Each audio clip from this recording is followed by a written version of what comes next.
Carta do apóstolo Paulo aos Romanos, no capítulo 1, leremos a partir do 8º versículo. Diz assim a palavra de Deus: Primeiramente dou graças ao meu Deus, mediante Jesus Cristo, no tocante a todos vós, porque em todo o mundo é proclamada a vossa fé. Porque Deus, a quem sirvo em meu espírito, no evangelho de seu Filho, é minha testemunha de como incessantemente faço menção de vós em todas as minhas orações, suplicando que, em algum tempo, pela vontade de Deus, se me ofereça boa ocasião de visitar-vos.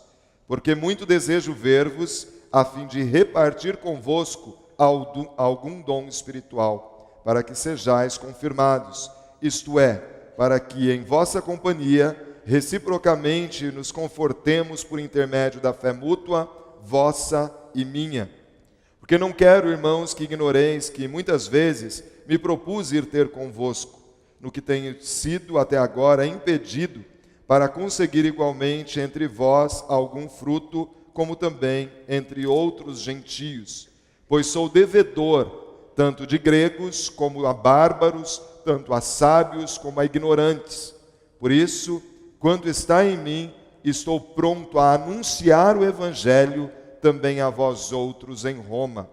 Pois não me envergonho do evangelho, porque é poder de Deus para a salvação de todo aquele que crê, primeiro do judeu e também do grego, visto que a justiça de Deus se revela no evangelho de fé em fé, como está escrito, o justo viverá por fé. Vamos ler todos juntos o versículo 16, vamos lá todos juntos? Pois não me envergonho do evangelho, porque é o poder de Deus para a salvação de todo aquele que crê, primeiro do judeu e também do grego. Senhor, muito obrigado pela tua palavra, palavra que vivifica, que transforma, que exorta, que consola, conforta, direciona.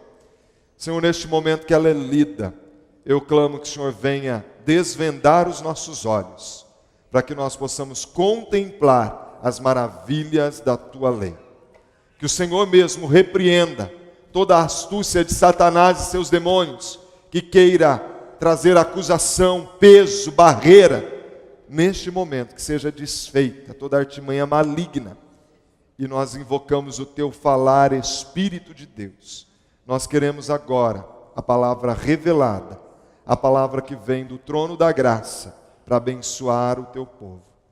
Nós nos colocamos nas suas mãos, Espírito Santo, para que o Senhor ministre a nós, igreja do Senhor, nesta manhã, porque convém que Cristo cresça e que nós diminuamos. No teu nome, Jesus, que oramos.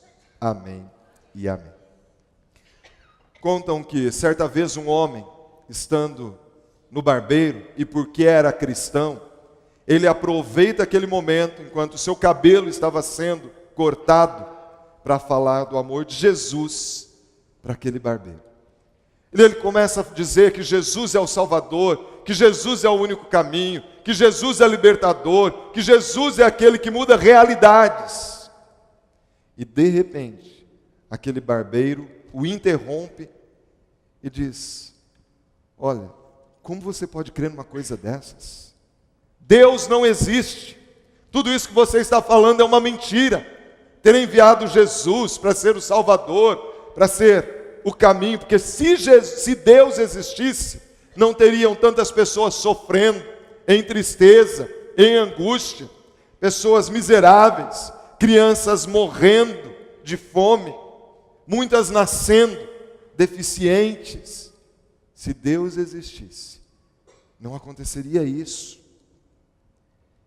E vendo o nervosismo, a tensão daquele momento, o homem cristão sentado à cadeira, ele fala: olha, eu vou respeitar apenas a tua opinião.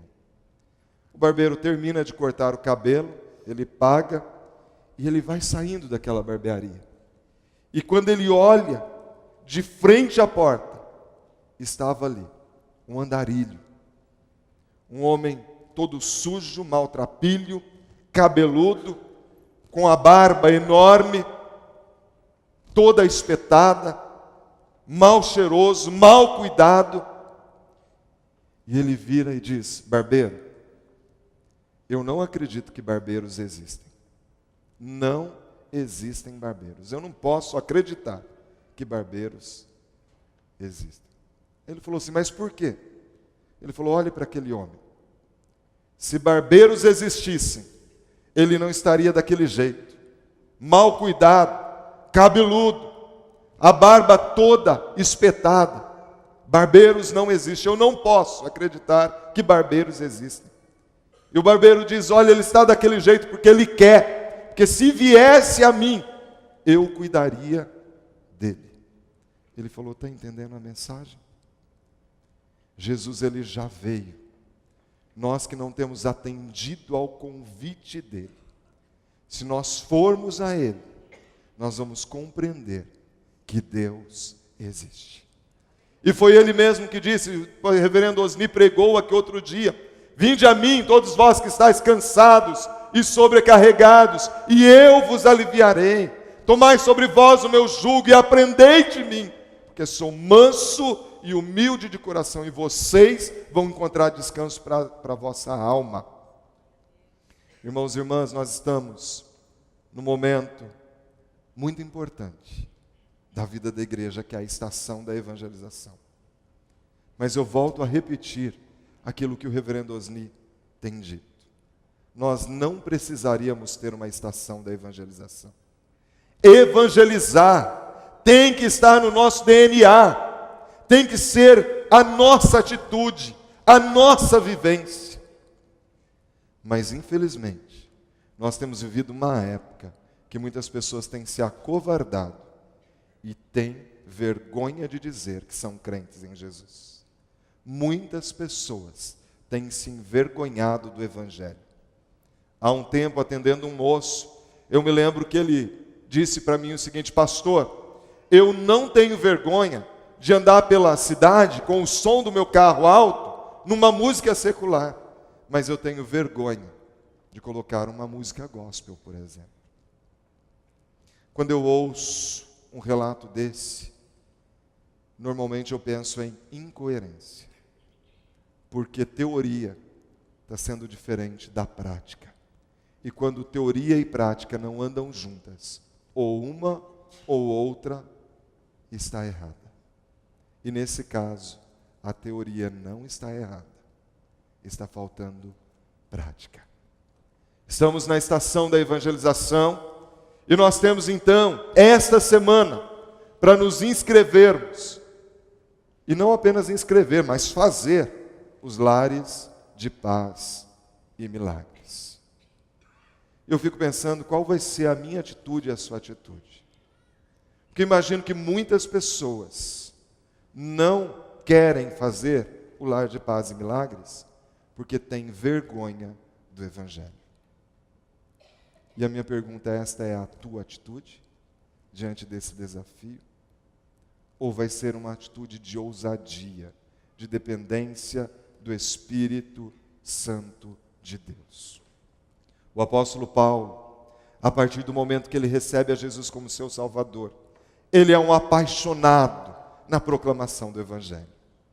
E essa carta que ele escreve à igreja que está em Roma, ele está encerrando um tempo de viagem missionária, onde ele esteve margeando o mar Mediterrâneo, em mais das diversas cidades, proclamando o Evangelho, pregando o Evangelho, vidas sendo alcançadas. Ele está indo agora para Jerusalém, de Jerusalém ele se propõe ir a Roma.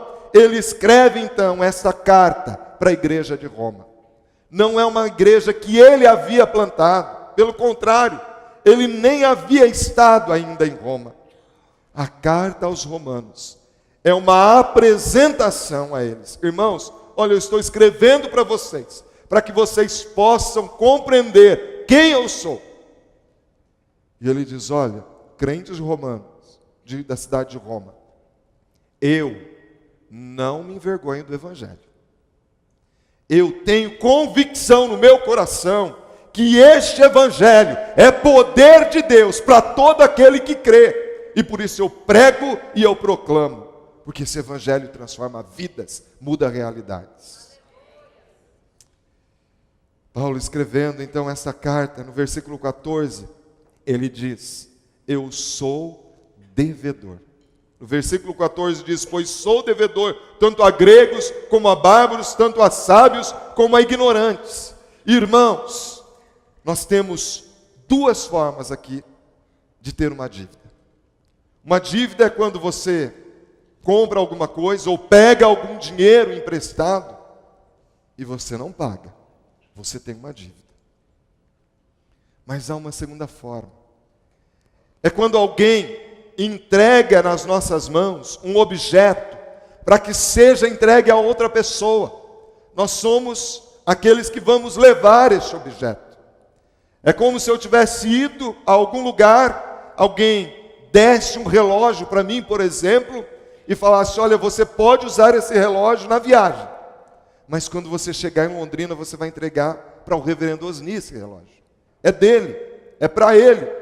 Você pode se beneficiar um tempo, mas depois ele tem que ser transmitido. E quando o apóstolo Paulo diz que ele se sente devedor, é porque a paixão dele pelo Evangelho, por proclamar essa mensagem que transformou a própria vida dele, é tão grande, está na veia, impulsiona, que ele diz: eu me sinto devedor. Se eu não fizer isso, eu estou em dívida para qualquer pessoa, para bárbaros, para gentios, porque o Evangelho deve ser ministrado a todo mundo. Meus irmãos, tem que arder no nosso coração. Eu e você recebemos, e se não temos transmitido, eu e você somos devedores, e devemos nos sentir assim. E a palavra de Deus diz que eu e você não podemos ficar devendo nada a ninguém. Nada a ninguém. Crente não pode ser aquele tipo de pessoa que compra e não paga. Se teve um contratempo, tem que voltar a negociar e acertar. Peitar a situação. A Bíblia diz que a única coisa que nós podemos ficar devendo é amor. Porque amor, por mais que nós possamos dar às pessoas, ainda sempre é importante se doar mais. E se está faltando amor, eu e você temos que orar para que o Espírito de Deus derrame amor sobre as nossas vidas, sobre a vida da igreja. Porque eu e você devemos ser apaixonados por aqueles que se perdem, até que possa ser forjado o Evangelho de Jesus. Como Paulo diz: eu senti dores de parto, para que o Evangelho fosse formado, para que o Evangelho te alcançasse. Irmãos e irmãs, por difícil que seja, pelo alto preço, eu e você devemos nos sentir devedores, porque é a missão da igreja. Os anjos queriam proclamar o Evangelho, mas Deus não permitiu a eles, e deu este privilégio a mim e a você. Proclamar o Evangelho é um privilégio. Se há um tesouro, a melhor coisa que alguém possa compartilhar com alguém, não há tesouro que possa ser comparado ao Evangelho. Não há tesouro. Se você não pode dar dinheiro, se você não pode, quem sabe, dar algo que você considera muito valioso, o maior valor que alguém pode ter é o Evangelho de Jesus. Por isso o tema dessa manhã é um tesouro incomparável. Um tesouro incomparável. A palavra de Deus diz que uma alma vale mais do que o mundo inteiro. Você já pensou nisso? Porque às vezes a gente fala nisso e não reflete. Você pensa no capital do homem mais rico do mundo, por exemplo. Quantas posses, quanto ouro, quantos imóveis, quantas indústrias, quantos carros, quantas joias. A palavra de Deus diz que vale mais do que o mundo inteiro. E talvez eu e você estejamos invertendo valores, valorizando algo que a traça e a ferrugem corroem, e esquecendo daquilo que vai transpor a eternidade. Um tesouro incomparável. Diante desse desafio dos lares de paz e milagres, qual vai ser a minha resposta? Qual será a sua resposta? Mas vamos olhar qual foi a resposta do apóstolo Paulo. Olha o versículo 15. Ele diz, olha, ele está escrevendo para os cristãos em Roma. Por isso, quanto está em mim, estou pronto para anunciar o evangelho também a vós outros em Roma. Eu estou pronto para anunciar o evangelho. Você pode repetir isso comigo? Eu estou pronto para anunciar o evangelho.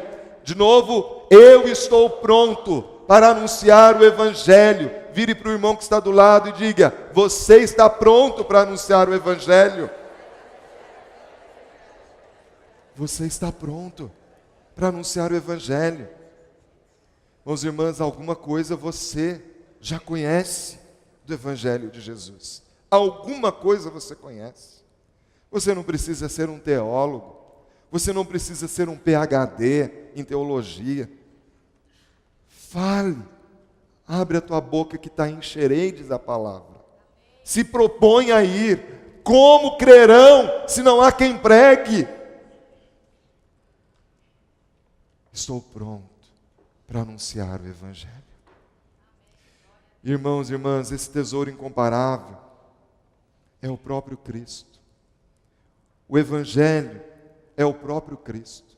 Porque Paulo, escrevendo à igreja de Corinto, lá na primeira carta, no capítulo 1, versículo 24, ele diz assim: mas para os que foram chamados, tanto judeus como gregos, Cristo é o poder de Deus e a sabedoria de Deus. O evangelho é o próprio Cristo. E Cristo é então o poder da pregação. Este valor incomparável é o próprio Cristo. Ou seja, quando nós vamos anunciar, nós anunciamos que Cristo é libertador, que Cristo é caminho, que Cristo é a única verdade, que Cristo é o único mediador, que Cristo salva de graça, que não há necessidade das boas obras, e que as boas obras são meros resultados do nosso compromisso com Cristo. Não pense você que seria fácil para o apóstolo Paulo chegar em Roma e pregar o evangelho. Não pense você. Porque Roma era o centro do império. Roma era o centro do poder. E ali haviam pessoas muito importantes. Ali haviam os senadores, ali haviam os delegados, generais do exército, homens poderosos, homens que eles eram acostumados a ditar compromissos e direcionamento para pessoas que estavam debaixo da autoridade deles. De alguma forma, alguns até escravos. E agora o apóstolo Paulo tem a grande incumbência de chegar diante daqueles homens poderosos e dizer para eles: vocês acham que vocês têm na mão todo o poder, mas eu vou falar para vocês de um poder. O poder é Jesus Cristo, só que vocês estão sendo escravos. Vocês estão sendo escravos do pecado. Vocês acham que comandam escravos, mas vocês mesmos são escravos, porque vocês têm vivido na idolatria. Vocês têm vivido longe dos princípios de Deus. Mas ele estava disposto e dizendo: eu estou pronto. Mesmo sabendo dos desafios. Roma era naquela época o centro da sabedoria humana. E ali os mestres da cultura grega ensinavam as suas ciências. Pessoas que se achavam muito cultas, superiores a muitos. E agora Paulo ele tem que chegar em Roma e dizer para eles: Jesus é o Messias. Ele morreu, mas nem a morte pôde detê-lo. Ele venceu a morte. Ele ressuscitou. Para aquele povo absurdo, como comprovar isso pelos estudos, pela ciência, pelas pesquisas na Universidade de Roma? Mas contra toda razão, o apóstolo Paulo se propõe a ir a Roma e dizer: o evangelho é poder de Deus para a sua vida. Em Roma haviam muitos judeus, homens que estavam aguardando a vinda do Messias, o Messias prometido, a solução para o povo judeu. Eles estavam aguardando alguém que viesse, libertasse os judeus da opressão de Roma e que fosse reinar em Jerusalém, em Israel, como um grande líder político, um grande líder que traz solução para um povo que é oprimido pelo Império Romano. E agora ele tem que chegar em Roma e pregar para aqueles judeus e dizer: olha, o Messias não é um grande líder político. O Messias é um grande líder espiritual, que veio para mudar a realidade individual de cada um de vocês. Ele é o Messias. Irmãos e irmãs, eu não sei qual é o obstáculo que talvez você coloque à sua frente. Paulo, ele não colocou os obstáculos. Ele disse: eu estou pronto. Ele sabia que haveria obstáculos, mas ele disse: eu estou pronto. Não olhe para os obstáculos. Olhe para o Espírito Santo de Deus que está em você. E recebereis poder, o poder de Cristo, ao descer sobre vós o Espírito Santo. E sereis minhas testemunhas em Londrina, no bairro que você mora, no local onde você mora, no seu condomínio, no seu prédio, com a sua vizinhança. E Londrina será conhecida como a cidade onde o poder de Deus se manifesta. Irmãos e irmãs, nós vivemos em uma época em que as pessoas estão se sentindo injustiçadas. Nós estamos vivendo em uma época onde o dinheiro fala mais alto, onde o poder fala mais alto. E as pessoas estão clamando por justiça. E os tempos mudam, mas a carência e a sede do povo é a mesma.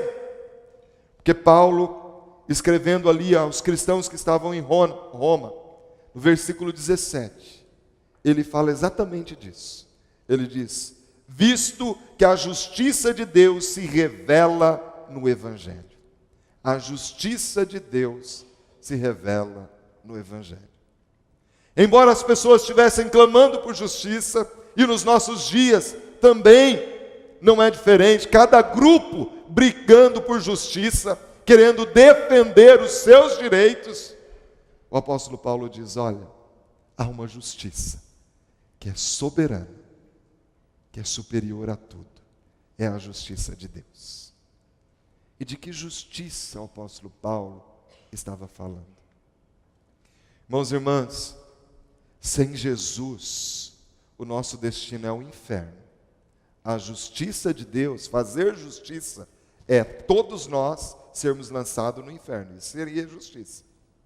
Que daí nós estaríamos sendo penalizados, pagando pelos pecados que cometemos. Todos nós, eu e você. O nosso destino seria o inferno, não fosse a misericórdia de Deus, a justiça de Deus. No capítulo 3 de Romanos, aqui no versículo 21, o apóstolo Paulo fala desse plano tremendo que Deus projetou. Ele diz: mas agora sem lei se manifestou a justiça de Deus, testemunhada pela lei e pelos profetas. Ele está falando: agora chegou o tempo da justiça. Que justiça? Aquela que os profetas lá no Antigo Testamento falaram que iria acontecer. Está se cumprindo a justiça de Deus, a justiça do tempo da lei. Aí no versículo 22 ele diz assim: justiça de Deus, mediante a fé em Jesus Cristo, para todos e sobre todos os que creem, porque não há distinção, pois todos pecaram e carecem da glória de Deus, sendo justificados gratuitamente por sua graça, mediante a redenção que há em Cristo Jesus, a quem Deus propôs no seu sangue, como propiciação mediante a fé, para manifestar a justiça, por ter Deus, na sua tolerância, deixado impunes os pecados anteriormente cometidos, tendo em vista a manifestação da sua justiça no tempo presente, para Ele mesmo ser o justo e o justificador daquele que tem fé em Jesus. Deus é um Deus justo, e Ele precisava punir essa sentença de pecado. E o que Ele fez? Deus se torna homem em Cristo Jesus. Ele se faz justiça no nosso lugar. Ele paga o preço da nossa redenção, abrindo um novo e vivo caminho. E todos nós que pela fé recebemos a Jesus, um dia, quando eu e você chegarmos diante do tribunal de Deus, nós não seremos condenados, porque fomos justificados por Cristo Jesus. Aleluia! Isso é libertador, porque eu e você de fato pecamos, eu e você de fato transgredimos as leis de Deus, mas Deus, sendo rico em misericórdia e por causa do grande amor com que nos amou, nos deu vida, estando nós mortos nos nossos delitos e pecados. Você já pensou como você é amado, como você é amada do Pai? E eu e você vamos ficar aqui recebendo esse presente e sabendo que muitos ainda não compreenderam isso, estão indo para a perdição eterna, e vamos ficar contemplando de camarote. Irmãos e irmãs, tem que impulsionar em mim e você. É egoísmo reter o Evangelho, é apropriação indébita. Eu receber e não transmitir, é pecado. Não me envergonho do Evangelho, porque é poder de Deus. Eu e você temos o melhor de todos os presentes a ser transmitido, a ser dado, e nós não estamos dando, transmitindo esse presente que foi pago por Jesus lá na cruz. Justiça de Deus. Há pessoas que às vezes a gente vai falar do amor de Jesus, elas falam: eu não mereço, eu não mereço. Eu lembro de uma pessoa que há muito tempo eu falei de Jesus, ela não queria ir aos cultos porque ela achava que ela não era digna de entrar nos cultos. Meus irmãos, nós temos que falar o Evangelho. Eu também tenho uma história como você tem, mas esse Evangelho é a solução para a minha vida. Eu não sou superior a você, só estou querendo compartilhar um amor que é infinito por você. Você sabia que Deus te ama? É isso que nós vamos fazer. Eu quero orar por você, para que você possa compreender que é de graça, que o homem é pecador sim, mas Deus, Ele é justo, mas Ele também é amoroso. E Ele enviou Jesus para nos dar a salvação. Ele fez uma nova aliança em Cristo. E você pode receber como? Pela fé. Pela fé. Então nós devemos entender que Cristo é esse poder incomparável. Cristo é poder da salvação. Somos justificados diante de Deus e nós recebemos da salvação pela fé. E quem sabe você que está aqui nesta manhã, a sua fé tem sido uma fé distante. Você ainda não tomou uma decisão de entregar-se totalmente. Sabe por quê? Não dá para, ou nós somos de Deus ou não somos. Não dá para ficar com dois pés, né? Um pé em cada canoa aí. Reino dividido não subsiste. Deus não divide a sua glória com ninguém. Ou você é de Cristo, ou você não é de Cristo. Se as pessoas ao olharem para você, as suas práticas têm sido de quem não é filho de Deus, você precisa tomar uma decisão de se render totalmente ao senhorio de Jesus. E o fato de pessoas dizerem que Deus é isso, que Deus não existe, é porque elas não tiveram a sua experiência genuína com Jesus. Não tiveram. Irmãos e irmãs, nós precisamos, cada um de nós, nos lançarmos em Deus, entregar totalmente as nossas vidas a Jesus, porque não vai ter argumento. Nós não precisamos ficar preocupados. De vez em quando tem gente que fala: pastor, mas e os dinossauros, e isso e aquilo? E daí? Eu creio nessa verdade. Eu creio nessa verdade. Porque ela é poder de Deus. Irmãos e irmãs, as pessoas que têm se entregado ao Evangelho. Por que o Evangelho é poder? O Evangelho tem restaurado casamentos. Jesus, que é o próprio Evangelho, Ele tem operado milagres. Ainda que as pessoas passem por luta, a sua paz supera a todo entendimento. Meus irmãos, Deus mudou a sorte de Jó quando ele orava pelos seus amigos. Talvez você esteja dizendo, há tantas coisas na minha vida a serem mudadas, ótimo. Eu ficaria triste se você tivesse conformado, né? Que bom que você não está conformado com isso. Mas Deus vai mudar a sua sorte. Amém. Quando você disser, eis-me aqui. Você crê nisso? Amém. Diga, Deus vai mudar a minha sorte nesta campanha de lares e de lar de paz. Porque eu digo, eis-me aqui. Eu estou pronto para proclamar o Evangelho. Eu não me envergonho do Evangelho, porque é poder de Deus para todo aquele que crê. Aleluia. Você pode se colocar em pé?